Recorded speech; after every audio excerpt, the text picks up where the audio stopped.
आज हम पढ़ेंगे lesson number 1. Who did Patrick's homework?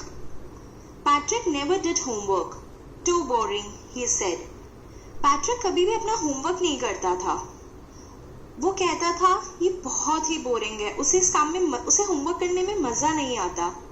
He played hockey, basketball and Nintendo instead. वो इसके बजाय हॉकी, बास्केटबॉल और निंटेंडो खेलता था. निंटेंडो एक टाइप ऑफ वीडियो गेम होता है. His teachers told him, Patrick, do your homework or you won't learn a thing. उसके टीचर्स, उसके अध्यापक उससे कहा करते थे कि पैट्रिक अपना होमवर्क करो वरना तुम कुछ नहीं सीखोगे कभी भी. And it's true. Sometimes he did feel like an ignoramus.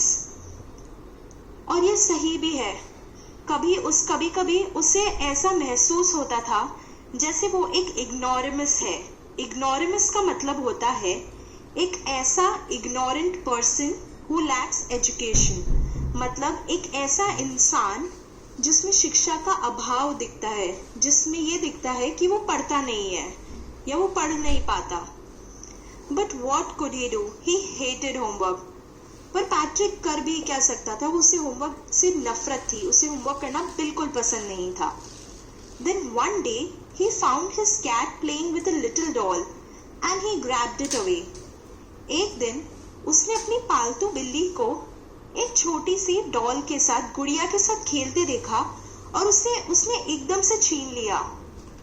To his surprise, it wasn't a doll at all, but a man of the tiniest size.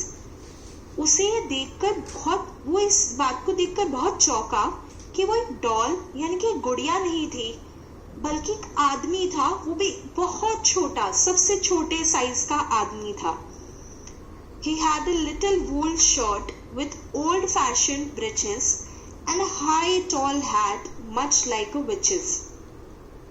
उस आदमी ने एक छोटी सी ऊन की शर्ट पहनी हुई थी, कमीज पहनी हुई थी, जिसपे बहुत ही पुराने और साथ में बहुत ही पुराने जमाने की पैंट पहनी हुई थी और एक बहुत लंबी टोपी पहनी हुई थी जैसे एक भूतनी या एक डायन पहनती है कहानियों में.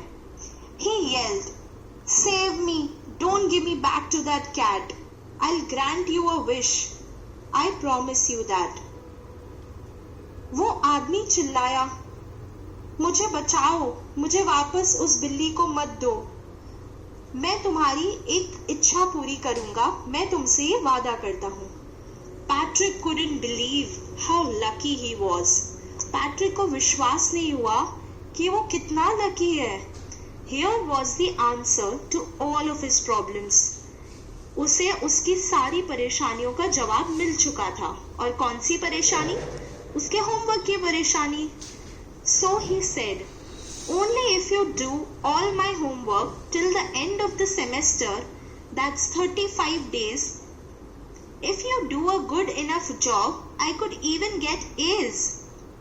पैट्रिक ने उससे कहा कि मैं तभी तुम्हें छोड़ सकता हूँ अगर तुम बाकी बचे हुए सेमेस्टर यानी कि बाकी जितने टाइम मेरा स्कूल बचा है यानी कि 35 दिन अगर तुमने मेरा होमवर्क किया सारा तो मैं तुम्हें उस बिल्ली को वापस नहीं दूंगा और अगर तुमने अच्छा काम किया तो मुझे A ग्रेड भी मिल सकता है.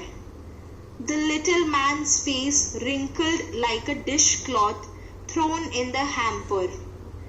उस छोटे आदमी का चेहरा एक कपड़े की तरह सिकुड़ गया, एक ऐसे कपड़े की तरह जिसे एकदम सिकोड़ कर किसी बाल्टी में फेंक दिया गया हो. He kicked his legs and doubled his fist and he grimaced and scowled and pursed his lips. Oh, am I cursed? But I'll do it. उसने अपने पैरों से लात मारी और अपनी दोनों मुट्ठियों को बंद करके उसके चेहरे पर इस तरह के भाव थे जैसे उसे बहुत गुस्सा आ रहा हो और इसे इस काम को बिल्कुल नहीं करना हो. और फिर उसने कहा, "Oh, am I cursed? But I'll do it." क्या मैं शापित हूँ? पर मुझे करना पड़ेगा और मैं करूँगा।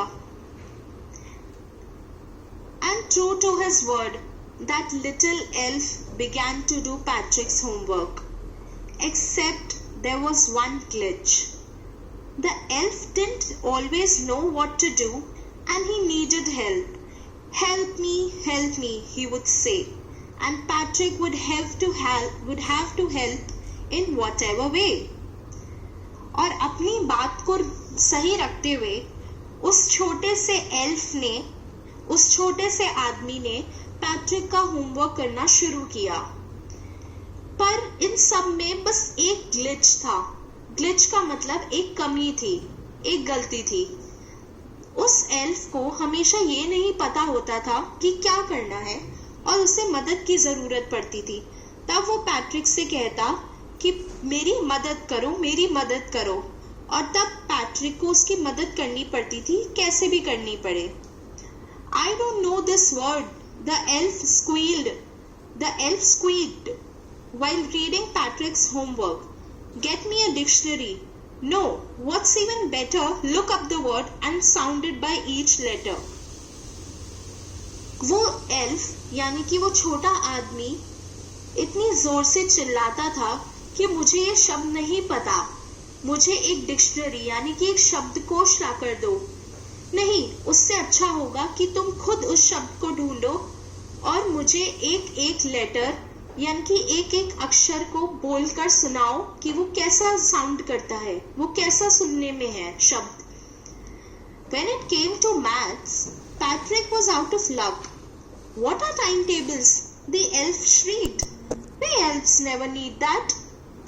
जब मैथ्स की यानी कि जब गणित की बारी आई तो पैट्रिक को कुछ समझ नहीं आया। तब एल्फ चिल्लाता था कि टाइम टेबल्स क्या होते हैं, ये टेबल यानी कि पहाड़ा क्या होता है। हम एल्फ्स को तो, हम छोटे आदमियों को तो इसकी कभी जरूरत नहीं पड़ती। And addition and subtraction and division and fractions, और एडिशन, सब्ट्रैक्शन, डिविजन और fraction. Here sit down beside me, you simply must guide me. तब वो एल्फ पैट्रिक से कहा करता था कि यहाँ बैठो मेरे पास में और मुझे बताओ कि ये कैसे करना है। Elves know nothing of human history, to them it's a mystery. क्योंकि elves को यानी कि छोटे आदमियों को इंसान के बारे में कुछ नहीं पता था, उनके लिए ये सब एक जादू जैसा था। So the little elf, already a shouter, just got louder. Go to the library. I need books, more and more books, and you can help me read them too. तब वो छोटा आदमी और जोर से चिल्लाता था और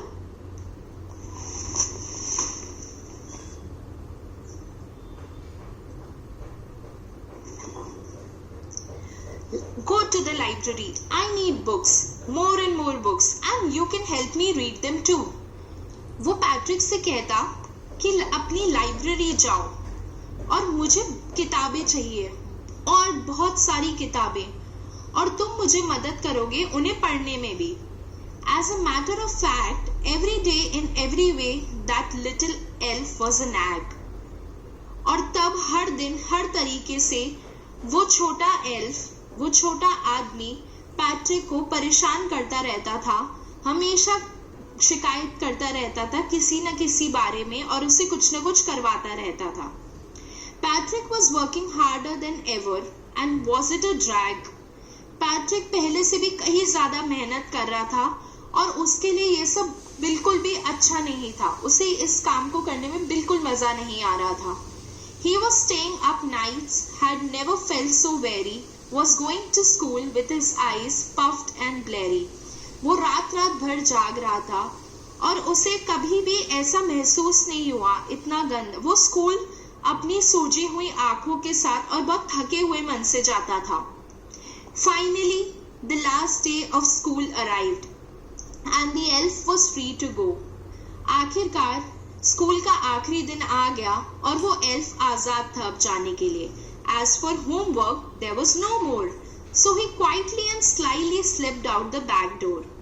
क्योंकि अब होमवर्क तो कोई भी नहीं बचा था, तो वो चुपचाप से और एकदम चुप तरीके से पीछे के दरवाजे से बाहर निकल गया। Patrick got his A's. His classmates were amazed. His teachers smiled and were full of praise. Patrick को अपने सारे सब्जेक्ट्स में A ग्रेड मिला था। उसके जो क्लासमेट्स थे वो इतना हैरान हो गए, उसके टीचर्स खुश हुए और सब उसकी तारीफ कर रहे थे। And his parents, they wondered what had happened to Patrick. और उसके माता पिता वो यही सोचते रहे कि पैट्रिक को हो क्या गया है। He was now the model kid. Cleaned his room, did his chores, was cheerful, never rude, like he had developed a whole new attitude. अब वो बाकी बच्चों के लिए एक मॉडल बच्चे की तरह था। वो अपना रूम साफ करता था, अपने सारे काम करता था रोज के, हमेशा खुश रहता था, कभी किसी से गंदी तरीके से बात नहीं करता था और ऐसा लग रहा था जैसे उसने एक अलग ही तरह का एटीट्यूड डेवलप कर लिया, एक तरह की फीलिंग।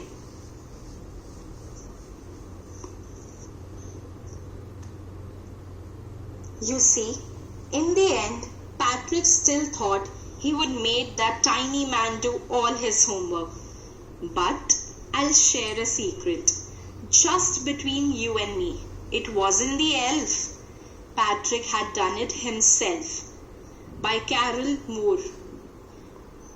तो देखा आपने, in the end, आखिर में पैट्रिक अब भी यही सोचता रहा कि वो उस छोटे आदमी से अपना सारा होमवर्क कराएगा। पर मैं आपको एक सीक्रेट बताती हूँ, ये सिर्फ हम दोनों के बीच में रहेगा। ये वो छोटा आदमी नहीं बल्कि पैट्रिक था जिसने अपना सारा होमवर्क खुद किया था। तो है ना मजेदार कहानी। तो मॉरल ऑफ द स्टोरी ये है कि हम अपना काम अगर खुद से मेहनत लगा के करें तो हम भी ए ग्रेड पा सकते हैं। तो अब हम चलते हैं क्वेश्चन आंसर्स की तरफ लेसन 1 के। पहला है आंसर द फॉलोइंग क्वेश्चंस। तो इन जो नीचे प्रश्न दिए हुए हैं, सवाल दिए हुए हैं, उनके जवाब देने हैं। पहला सवाल है what did Patrick think his cat was playing with, what was it really. इसका जवाब आपको मिलेगा सेकंड नंबर के यानी कि दूसरे नंबर के पैराग्राफ में। सवाल है कि पैट्रिक को क्या लगा वो बिल्ली किससे खेल रही थी और असल में वो क्या था। दूसरा है why did the little man grant Patrick a wish, यानी कि उस छोटे आदमी ने पैट्रिक को एक विश यानी कि एक इच्छा पूरी करने की एक इच्छा पूरी करने के लिए क्यों कहा। इसका जवाब भी आपको दूसरे पैराग्राफ में मिलेगा और इसका जवाब आपको क्या लगता है क्या होगा, क्योंकि वो उस बिल्ली से डर रहा था और वो इस बिल्ली के पास वापस नहीं जाना चाहता था। तीसरा सवाल है व्हाट वाज पैट्रिक्स विश, यानी कि पैट्रिक की क्या इच्छा थी जो वो उस छोटे आदमी से पूरी करवाना चाहता था। इसका जवाब आपको मिलेगा पैराग्राफ 3 में, यानी कि तीसरे पैराग्राफ में। In what subjects did the little man need help to do Patrick's homework. कौन कौन से सब्जेक्ट यानी कि कौन कौन से विषय ऐसे थे जिनमें उस छोटे आदमी को पैट्रिक की मदद की जरूरत पड़ती थी होमवर्क पूरा करने के लिए। इसका जवाब आपको मिलेगा 5वें और 6ठे पैराग्राफ में, जिसका जवाब ये है कि पहला उसे मैथ्स नहीं आती थी यानी कि गणित में बहुत परेशानी होती थी, और उसके बाद में अगला सवाल है how did Patrick help him, यानी कि पैट्रिक ने उस छोटे आदमी की मदद कैसे की होमवर्क करने में। इसका जवाब आपको 7th पैराग्राफ में यानी कि 7वें पैराग्राफ में मिलेगा। Who do you think did Patrick's homework, the little man और Patrick himself. Give reasons for your answer. आपको क्या लगता है पैट्रिक का होमवर्क किसने किया, उस छोटे आदमी ने या पैट्रिक ने खुद ने। आप जो भी जवाब दें उसके लिए एक रीजन जरूर दें कि आपने उसके लिए कारण जरूर बताएं कि आपको क्यों लगता है कि उस छोटे आदमी ने या तो अपना होमवर्क या तो पैट्रिक का होमवर्क किया या पैट्रिक ने खुद ने, और वैसे अगर आपको इस सवाल के जवाब के लिए कोई मदद चाहिए तो वो आपको 9th और 10th यानी कि 9वें और 10वें पैराग्राफ में मिलेगा। अगला सवाल है fill in the blanks in the sentences below with the words or phrases from the box। तो अब आपको इस बॉक्स में दिए गए वर्ड्स की मदद से इन रिक्त स्थानों को भरना है। पहला सवाल है some people find household dash a bore but I like to help at home। Some people find household chores CHORES word आएगा यहाँ पर a bore but I like to help at home। इसका मतलब है कुछ लोगों को घर के काम बोरिंग लगते हैं पर मुझे घर पे मदद करना अच्छा लगता है। दूसरा है who stole the diamond is still a mystery, यानी कि इधर आएगा mystery MYSTERY। वो डायमंड यानी कि वो हीरा किसने चुराया ये अभी तक पता नहीं चला है, ये अभी तक एक मिस्ट्री है। तीसरा है this dash we are going to have a class exhibition. यहाँ आएगा this semester we are going to have a class exhibition. चौथा है dash the elf began to help Patrick. यहाँ आएगा out of luck the true to his word. यहाँ आएगा true to his word The elf began to help Patrick, यानी कि अपनी जुबान पे रहते हुए उस एल्फ ने पैट्रिक की मदद करना शुरू किया। Can you dash this word in the dictionary? Can you look up this word in the dictionary? क्या तुम डिक्शनरी में ये वर्ड देख सकते हो? I started early to be on time, but I was out of luck. There was a traffic jam. मैं जल्दी निकला था ताकि मैं वक्त पे पहुंच सकूं, पर मेरी किस्मत ही खराब है, एक ट्रैफिक जैम लगा पड़ा था। She says she's got a lot of books, but dash I think most of them are borrowed। वो कहती है कि उसके पास बहुत सारी किताबें हैं, but between you and me, पर ये तुम्हारे और मेरे बीच की बात है, मुझे ऐसा लगता है कि ज्यादातर किताबें मांगी हुई हैं। अगला क्वेश्चन है use the clues given below to complete this crossword puzzle. इस क्रॉसवर्ड पजल को यानी कि इस वर्ग पहेली को हमें नीचे दिए गए हिंट की मदद से सॉल्व करना है। तो अब बाएं से दाएं देखेंगे तो पहला है वेरी टायर्ड, मतलब कि बहुत थका हुआ। तो यहाँ पहला शब्द लेटर दिया यानी कि पहला अक्षर दिया गया है W और तीसरा दिया गया है A। तो यहाँ आएगा WEARY जिसका मतलब होता है वेरी। वेरी का मतलब होता है वेरी टायर्ड, बहुत थका हुआ। अब बाएं से दाएं में दूसरे नंबर पे है had an angry look on the face। had an angry look on the face और इसमें पहला लेटर हमें दिया गया है S। तो S से शुरू हो रहा है ये वर्ड और खत्म हो रहा है D पर। तो SCOWLED यानी कि स्काउल्ड। फिर बाएं से दाएं में तीसरा है शॉर्ट ट्राउजर्स। तो ये इसमें पहला शब्द है B और ये है 8 लेटर्स यानी कि 8 अक्षर का शब्द है ये। इसी तरह चौथा है a fault in a machine that prevents it from working properly. तो यहाँ इसमें पहला और दूसरा अक्षर दे रखा है GL और पांचवा अक्षर दे रखा है C। तो ये होगा ग्लिच और जिसका मतलब होता है मशीन में कोई खराबी जिसकी वजह से वो चल ना पाए। और पांचवा है a small and naughty boy fairy, यानी कि एक छोटा और शरारती परा, जैसे परी होती है वैसे परा, तो उसे बोलते हैं एल्फ, ELF एल्फ। अब इसी तरह ऊपर से नीचे ऊपर से नीचे जब हम आएंगे तो पहला है work that must be done every day often boring, तो ये है 6th, तो इसमें हमें दूसरा H दिया हुआ है, दूसरा शब्द और लास्ट S, और इसी तरह स्काउल्ड का C भी है ऊपर, तो ये होगा चोर्स। क्या होगा? चोर्स। तो इसी तरह ये हुआ चोर, CHORES, यानी कि ऐसा काम जो रोज करना पड़े और जो ज्यादातर बोरिंग हो। ठीक है, अब है 7वां, a basket with a lid. क्या है? A basket with a lid. इसका जवाब होगा हैम्पर। इसका जवाब होगा हैम्पर, HAMPER, हैम्पर। और 8वां है give a short high pitched cry, मतलब छोटी और जोर से तीखी आवाज में रोना। इसका होगा श्रीक्ड। 8वां SHRIEKED, श्रीक्ड। ठीक है, अब अगला है in the story Patrick does difficult things he hates to do because the elf pretends he needs help.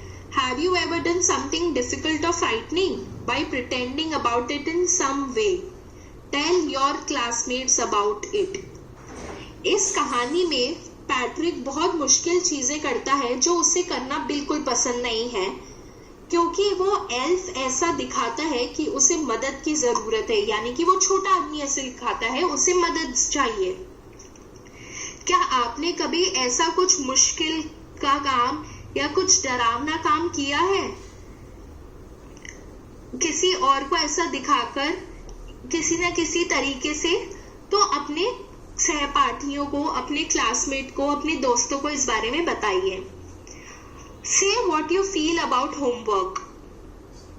Do you think it is useful? Even though you may not like it, form pairs and speak to each other.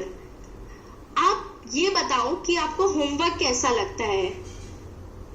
आपको लगता है कि homework से कुछ फायदा होता है? क्यों, भले ही आपको पसंद ना हो फिर भी उससे कुछ फायदा होता है। तो आप एक साथ बैठकर और इस बारे में बात करो। आप ऐसा बोल सकते हो जैसे मुझे होमवर्क पसंद नहीं है, I am not fond of homework। और आपका पार्टनर बोल सकता है but my sister helps me with my lessons at home and that gives a boost to my marks। पर मेरी बहन घर पे मुझे मदद करती है मेरे लेसन्स में, यानी कि मेरी पढ़ाई में, और इससे मेरे मार्क्स अच्छे आते हैं। तो आप इस बारे में अपने आपस में बात करिए कि आपको होमवर्क कैसा लगता है। अगला है this story has a lot of rhyming words as a poem does. Can you write out some parts of it like a poem so that the rhymes come at the end of separate lines? इस कहानी में बहुत सारे rhyming words है। Rhyming words का मतलब होता है जो एक जैसी आवाज के साथ खत्म हो, जैसे कि Patrick never did homework, too boring he said. Said पे खत्म हुआ ये। फिर अगली लाइन है he played basketball and hockey and Nintendo instead. तो सेड और इंस्टेड एक जैसी आवाज लग रही है ना। ऐसे ही आपको ऐसे राइमिंग वर्ड्स ढूंढने हैं इस पोएम में, इस पूरे चैप्टर में से। अगला है look at these sentences. Too boring he said, clean his room, did his chores. When we speak, we often leave out words that can easily be said. We do not do this when we write unless we are trying to write as we speak. So if we were to write carefully, we would say, homework is too boring, he said. He cleaned his room and did his chores. अब आप इन अगले दोनों sentences को देखो। Too boring, he said. उसने कहा बहुत boring. Cleaned his room, did his chores. Room साफ किया उसने और अपना काम किया उसने। तो क्या होता है जब हम बोलते हैं, हम ऐसे कई सारे शब्दों को छोड़ देते हैं जिनका हम आसानी से अनुमान लगा सकते हैं या गैस कर सकते हैं। और अगर हम इन्हीं दोनों सेंटेंसेस को इन्हीं दोनों लाइनों को अगर ध्यान से लिखते तो हम क्या लिखते? Homework is too boring he said. Homework बहुत बोरिंग होता है, उसने ये कहा। He cleaned his room and did his chores. उसने अपना रूम साफ किया और अपने काम किए। तो अब आपको क्या करना है? अगले 4 इनकम्प्लीट यानी कि अधूरे सेंटेंसेस को दोबारा लिखना है और ये देखना है कि कोई किसी को गेस नहीं करने की जरूरत पड़े। तो पहला है मोर एंड मोर बुक्स, दूसरा है टू डिफिकल्ट, तीसरा है got up late, missed the bus, चौथा है सॉल्व द मिस्ट्री। अब पहले में क्या हो सकता है? There are more and more books, यहाँ ज्यादा और ज्यादा किताबें हैं, या फिर are there more and more books, ये क्वेश्चन की तरह भी हो सकता है, क्या और भी ज्यादा किताबें हैं। दूसरा है टू डिफिकल्ट, तो इसके आगे हम जोड़ सकते हैं इट इज टू डिफिकल्ट, यानी कि बहुत मुश्किल है। तीसरा हो सकता है I got up late and missed the bus, मैं लेट उठा या उठी और मैंने बस मिस कर दी। चौथा है सॉल्व द मिस्ट्री, तो ये हो सकता है आई सॉल्व द मिस्ट्री, या यू सॉल्व द मिस्ट्री, या दे सॉल्व द मिस्ट्री, मैंने मिस्ट्री सॉल्व की, तुमने मिस्ट्री सॉल्व की, या उन्होंने मिस्ट्री सॉल्व की। अगला है look at this cartoon by R K Laxman, read the sentence given below the cartoon, और फिर ये क्वेश्चंस डिस्कस करो। तो नीचे दिया गया कार्टून आर के लक्ष्मण ने बनाया है, जो एक बहुत फेमस, बहुत ही अच्छे कार्टूनिस्ट हैं। तो इसके नीचे क्या लिखा है? Get on with your homework, the sums, the composition, history, geography, chemistry, physics, and stop reading the laws against child labour. अपना होमवर्क करो, अपने सम्स करो, इंग्लिश पढ़ो, हिस्ट्री पढ़ो, ज्योग्राफी पढ़ो, केमिस्ट्री पढ़ो, फिजिक्स पढ़ो, और ये लॉज अगेंस्ट चाइल्ड लेबर पढ़ना बंद करो। मतलब कि बाल श्रम के खिलाफ कानून पढ़ना बंद करो और अपना होमवर्क करो। ऐसा कौन कह रहा है? इस कार्टून में वो आदमी उस बच्चे से कह रहा है। तो आपको क्या लगता है ये कार्टून किस बारे में है? क्या आपको ये कार्टून से हंसी आती है देखकर, और अगर आती है तो क्यों? आपको लगता है ये कार्टून बहुत सीरियस ड्राइंग है? क्यों और क्यों नहीं? तो ये आप आपस में डिस्कस करो। अब हम पढ़ेंगे एक poem, a house a home, एक घर, एक मकान, एक घर। What is the difference between a house and a home? Discuss it with your partner, then read the poem. आपको क्या लगता है एक घर और एक मकान में क्या फर्क होता है? अपने पार्टनर के साथ इसको डिस्कस करो। तो अब हम पोएम पढ़ते हैं। What is a house? It's brick and stone and wood that's hard, some window glass and perhaps a yard. It's eaves and chimneys and tile floors and stucco and roof and lots of doors. एक घर क्या होता है? ये एक घर ईंट, पत्थर होते हैं और लकड़ी जो बहुत हार्ड यानी कि बहुत मजबूत और बहुत सख्त होती है। कुछ विंडो ग्लास यानी कि कुछ शीशे होते हैं खिड़कियों के, और हो सकता है कि एक गार्डन हो और चिमनी हो जिसमें से धुआं निकलता हो, टाइल के आंगन हो और छत हो और बहुत सारे दरवाजे हो। ये एक घर होता है। अब पढ़ते हैं what is a home. What is a home? It's loving and family and doing for others. It's brothers and sisters and fathers and mothers. It's unselfish acts and kindly sharing and showing your loved ones you're always caring. एक घर क्या होता है? ये प्यार, परिवार और एक दूसरे के लिए करना होता है। ये भाई बहन, माता पिता होता है।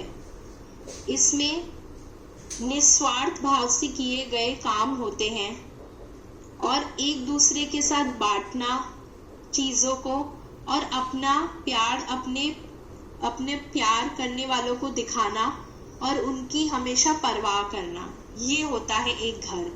तो अभी हमने पढ़ा एक घर और एक मकान में क्या फर्क होता है। अब क्वेश्चन देखते हैं। Do you agree with what the poet says? क्या आप इस बात से सहमत हैं जो इस पोएट ने या इस कवि ने क्या कहा, ऊपर कि एक घर क्या होता है और एक मकान क्या होता है? तो अब आप इन रिक्त स्थानों को भरिए अपने पार्टनर से बात करके। A house is made of, यानी कि एक मकान बना होता है किससे? मिट्टी, ईंट, पत्थर, इनसे। इट हैज, घर में क्या होता है? Window, glass, yard, chimney, tile floor, door. यहाँ आप ये लिख सकते हो। A home is made by loving, family, doing for others, brothers, sisters. It has unselfish act, kindly sharing, loved ones, care. ये होता है घर में। Now complete this sentence about your house and home. My house is, आपके हिसाब से आपका मकान कैसा है? आपका मकान बड़ा हो सकता है, छोटा हो सकता है, सुंदर हो सकता है, कुछ भी हो सकता है। The best thing about my home is, मेरे घर के बारे में सबसे अच्छी चीज है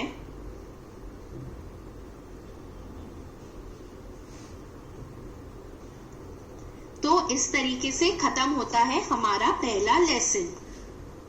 हेलो बच्चों,